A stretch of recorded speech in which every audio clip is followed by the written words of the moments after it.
विद्यार्थियों, मैं डॉक्टर राघवेंद्र स्वामी आपकी बीएससी पार्ट थर्ड की फिज़िकल की केमिस्ट्री की क्लास लेक्चर ले रहा हूँ।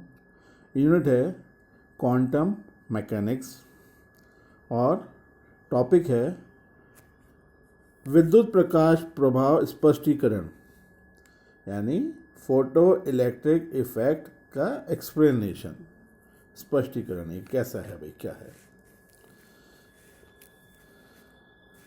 प्रकाश विद्युत प्रभाव के निष्कर्षों को प्रकाश के विद्युत चुंबकीय सिद्धांत क्लासिकल इलेक्ट्रोमैग्नेटिक थ्योरी के द्वारा स्पष्ट नहीं किया जा सकता है। हर्ट्ज के द्वारा जो प्रपोज किया गया था फोटो इलेक्ट्रिक इफेक्ट के निष्कर्षों को, जो उन्होंने अपने निष्कर्ष बताए थे, 4 पॉइंट्स बताए थे फोटो इलेक्ट्रिक इफेक्ट के, उनके निष्कर्षों को प्रकाश विद्युत चुंबकीय सिद्धांत यानी क्लासिकल इलेक्ट्रोमैग्नेटिक थ्योरी के द्वारा स्पष्ट नहीं किया जा सकता है या जा सका। अतः सन 1905 में एल्बर्ट आइंस्टाइन, ये भी एक वैज्ञानिक है, ने प्लैंक द्वारा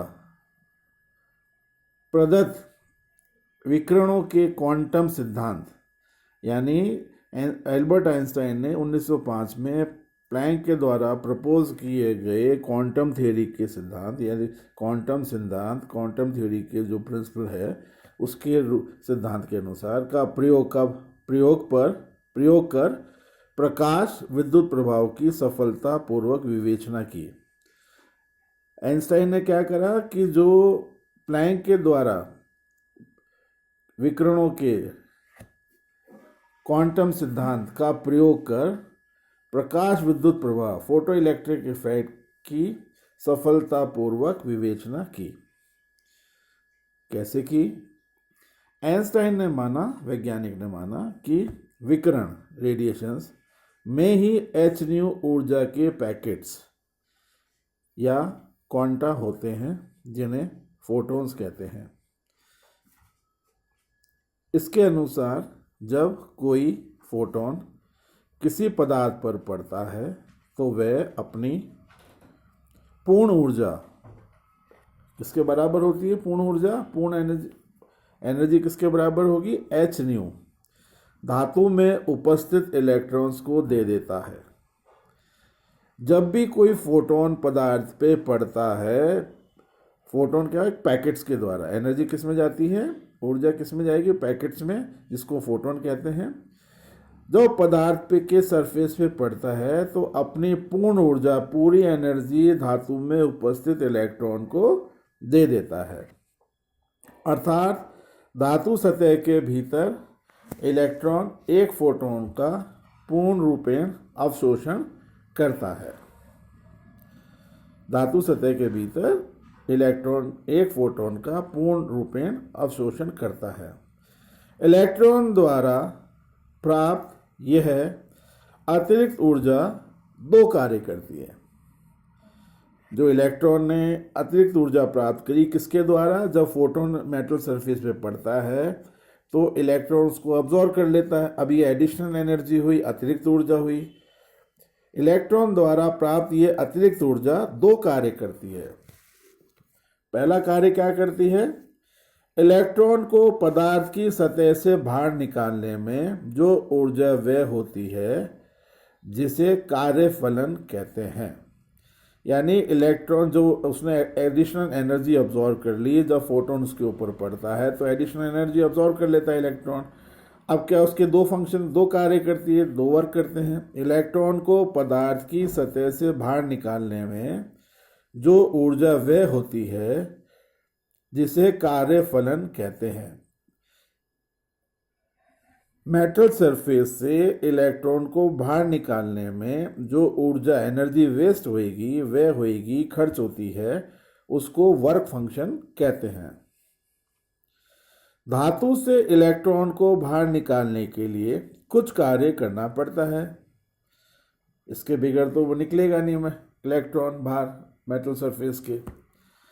इस न्यूनतम कार्य को पदार्थ का कार्यफलन कहते हैं। जो मिनिमम वर्क है, क्या मिनिमम वर्क हुआ? एक इलेक्ट्रॉन को मेटल सरफेस से बाहर निकालने का जो कार्य है वो एक मिनिमम वर्क माना गया है। इसको W0 द्वारा प्रदर्शित करते हैं। न्यूनतम कार्य को पदार्थ का कार्यफलन कहते हैं। अब दूसरा पॉइंट क्या है, दूसरा कार्य क्या है जो ये एडिशनल एनर्जी करती है, इलेक्ट्रॉन द्वारा प्राप्त एडिशनल एनर्जी दूसरा कार्य क्या करती है? शेष ऊर्जा, रिमेनिंग एनर्जी, यानी जो पहले थोड़ी एनर्जी काम किस में आ गई? इलेक्ट्रॉन को बाहर निकालने के न्यूनतम कार्य, जिसको W0 द्वारा प्रदर्शित करते हैं। अब जो शेष बची, शेष ऊर्जा इलेक्ट्रॉन को पदार्थ की सतह से बाहर निकालने के पश्चात उसे गतिज ऊर्जा प्रदान करती है। यानी जो रिमेनिंग एनर्जी है, पहले तो एनर्जी किस में रिक्वायर्ड हुई? इलेक्ट्रॉन को बाहर निकालने में, वो तो न्यूनतम कार्य हो गया पदार्थ का। उसमें जो कार्यफलन है उसको W0 द्वारा प्रदर्शित करते हैं। अब जो रिमेनिंग एनर्जी बच गई इलेक्ट्रॉन को पदार्थ की सतह से बाहर निकालने के पश्चात, जो ऊर्जा बची वो उस इलेक्ट्रॉन की गतिज ऊर्जा यानी 12mv² प्रदान करती है। अर्थात hν बराबर W0 प्लस 12mv²। ये इक्वेशन 1 द्वारा अपने बताया गया है। जहां बाहर निकलने के बाद इलेक्ट्रॉन का वेग v तथा इलेक्ट्रॉन का द्रव्यमान m है। ये इक्वेशन 1 द्वारा अपने को बताया गया। यदि कार्यफलन W0 पदार्थ की प्रकृति पर निर्भर करता है, ये जो कार्यफलन है W0 पदार्थ की प्रकृति पर निर्भर करता है, इंसिडेंट फोटोन पर नहीं।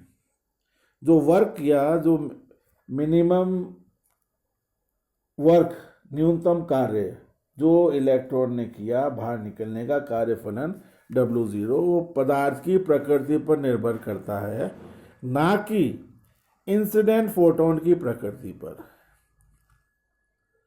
यदि फोटोन की ऊर्जा hν परिवर्तित की जाए तो इलेक्ट्रॉन को पदार्थ से बाहर निकालने के पश्चात वेग v परिवर्तित होगा। फोटोन की ऊर्जा hν परिवर्तित की जाए तो इलेक्ट्रॉन को पदार्थ के बाहर निकालने के पश्चात वेग v भी परिवर्तित हो जाएगा। यदि फोटोन की ऊर्जा का मान W0 के बराबर हो जाए तो वेग v 0 होगा। अर्थात E किसके बराबर हो गया? E बराबर W0। फोटोन की इस ऊर्जा को दहली ऊर्जा कहते हैं, यानी इसको क्या कहेंगे? Threshold energy. ये वो मिनिमम एनर्जी रिक्वायर्ड है जो कि एक इलेक्ट्रॉन को उसके सरफेस से बाहर निकालने के लिए आवश्यक है। और यदि फोटोन की ऊर्जा का मान W0 के बराबर हो जाए तो वेग 0 हो जाएगा। फोटोन की इस ऊर्जा को दहली ऊर्जा, थ्रेशोल्ड एनर्जी कहते हैं, यानी E बराबर W0 होगा।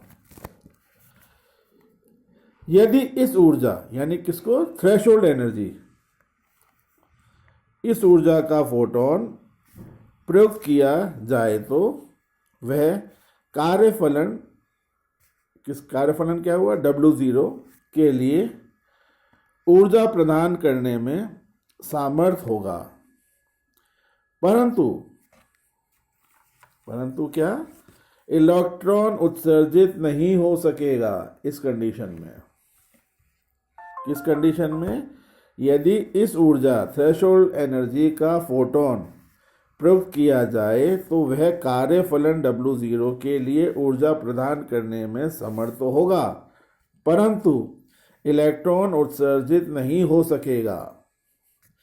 अतः किसी भी धातु प्लेट, मेटल प्लेट से इलेक्ट्रॉन दूर करने के लिए ऊर्जा के निम्नतम मान को उस धातु की दैलीय ऊर्जा कहते हैं तथा न्यूनतम आवृत्ति फ्रीक्वेंसी न्यू जीरो, जिससे कम आवृत्ति के फोटोन द्वारा इलेक्ट्रॉन उत्सर्जित नहीं हो सकता, दैलीय आवृत्ति थ्रेशोल्ड फ्रीक्वेंसी कहते हैं।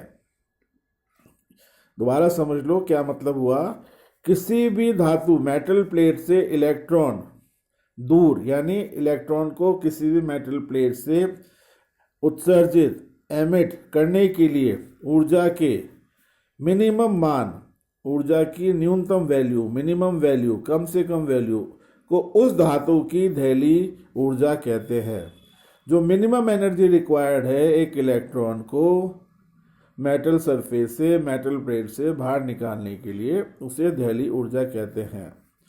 तथा न्यूनतम आवृत्ति मिनिमम फ्रीक्वेंसी न्यू जीरो, जिससे कम आवृत्ति के फोटोन द्वारा इलेक्ट्रॉन उत्सर्जित नहीं हो सकता, दैलीय आवृत्ति थ्रेशोल्ड फ्रीक्वेंसी कहते हैं। यह धातु की प्रकृति पर निर्भर करती है। यह धातु की प्रकृति पर निर्भर करती है। अतः H न्यू जीरो बराबर W जीरो प्लस जीरो। तो इसको रीडिफाइन कर सकते हैं। H न्यू जीरो बराबर W जीरो। अब इसको दे दिया अपन ने समीकरण नंबर 2 नाम। समीकरण 2 को समीकरण 1 में रखने पर, समीकरण 1 क्या था भाई? समीकरण 1 हमारा था H न्यू बराबर W zero plus half mv square, और समीकरण 2 क्या है हमारा? H न्यू जीरो बराबर W जीरो। तो समीकरण 2 को समीकरण 1 में रखने पर क्या हो जाएगा? H न्यू बराबर H mu zero plus half mv square. Half mv square को अपन ने एक तरफ ले लिया और H न्यू को एक तरफ ले लिया, तो बराबर H bracket new minus mu zero. इसको इक्वेशन नंबर अपन ने 3 दे दिया। इक्वेशन 3 को आइंस्टाइन फोटो इलेक्ट्रिक इक्वेशन भी कहते हैं। आइंस्टाइन फोटो इलेक्ट्रिक इक्वेशन, यदि आपसे पूछा जाए define Einstein photo electric equation, तब आपको ये पूरा डेरिवेशन 3 इक्वेशंस का बताना पड़ेगा। समीकरण 3 से स्पष्ट है कि यदि इंसिडेंट फोटोन की ऊर्जा Hu इलेक्ट्रॉन को सतह से बाहर निकालने की ऊर्जा H न्यू जीरो दैलीय ऊर्जा से कम, यानी H new is less than H mu zero होगी, तो इलेक्ट्रॉन का उत्सर्जन नहीं होगा, चाहे तीव्रता कितनी भी बढ़ा दें। वापस से समझ लो, इंसिडेंट फोटोन की ऊर्जा Hu न्यू इलेक्ट्रॉन को सतह से बाहर निकालने की ऊर्जा दैलीय ऊर्जा थ्रेशोल्ड एनर्जी से कम होगी, तो इलेक्ट्रॉन उत्सर्जित नहीं होगा, चाहे उसकी तीव्रता कितनी भी बढ़ा दी जाए। आइंस्टाइन फोटो इक्वेशन को 1916 में मुलिकन ने भी प्रूव किया था। मुलिकन एक अलग से साइंटिस्ट हैं जिन्होंने इसको इक्वेशन को प्रूव किया था। ये अब आपका आ गया फोटो इलेक्ट्रिक इफेक्ट का एक्सप्लेनेशन, और साथ में आइंस्टाइन फोटो इलेक्ट्रिक इक्वेशन क्या है। इसको किसने प्रूव करा? आइंस्टाइन फोटो इलेक्ट्रिक इक्वेशन को 1916 में मुलिकन ने प्रूव करा था, कि यानी उसके निष्कर्ष और इनके निष्कर्ष दोनों मैच खा गए थे। तो हम ये कह सकते हैं कि ये इक्वेशन आइंस्टाइन की मुलिकन ने भी प्रूव करी थी। ये आपका फोटो इलेक्ट्रिक इफेक्ट का एक्सप्लेनेशन है।